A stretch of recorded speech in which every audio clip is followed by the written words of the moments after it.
তো বন্ধুরা দেখতে পাচ্ছ একটা নতুন হোম থিয়েটার, যার ইঁদুর কেটে দিয়েছে, ইঁদুর ঢুকে সব তার ফার সব কেটে রেখে দিয়েছে।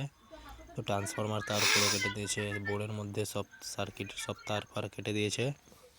তো আমরা আজ এটা সব ঠিকঠাক করে কানেকশন করে দেখাবো।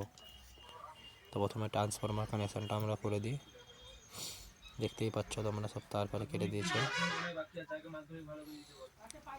সব ট্রান্সফরমার তার বোর্ডের তার সব কেটে দিয়েছে ইঁদুর। তো প্রথমে আমরা দেখতেই পাচ্ছ তোমরা তারগুলো। তো আমরা প্রথমে ট্রান্সফরমার তারটা কানেকশান করে নিই। তো ট্রান্সফরমার তার আমরা কানেকশান করে নিয়েছি। তো তোমরা চাইলে আরও ভালো করে টেপ লাগিয়ে আরও ভালো করে কানেকশান করে নাও। তো আমি প্রথমে ট্রান্সফরমার কানেকশান করে বোর্ডের মধ্যে কানেকশান করে নিয়েছি।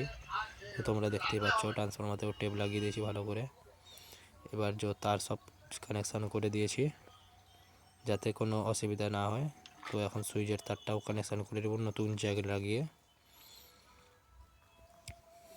তো নতুন জ্যাক লাগিয়ে আমরা কানেকশান করে এখন ফিউজ লাগিয়ে দেবো এর মধ্যে, দিয়ে চেক করব যে লাইট আসছে কি না। তো ফিউজটা লাগিয়ে দেখছি, লাগিয়ে নিয়েছি। এবার জ্যাকটা লাগিয়ে এবার কানেকশান করে দেখব যে পাওয়ার আসছে কিনা, ট্রান্সফরমার ঠিক আছে কিনা। তো আমরা এখন চেক করছি। তো কানেকশান তোমরা দেখে নাও যে কোথায় গিয়ে কানেকশান করেছি। এখন আমরা চেক করব। তো দেখতে পাচ্ছ তোমরা লাইট জ্বলে গেছে। তো পুরো ওকে সেটআপ।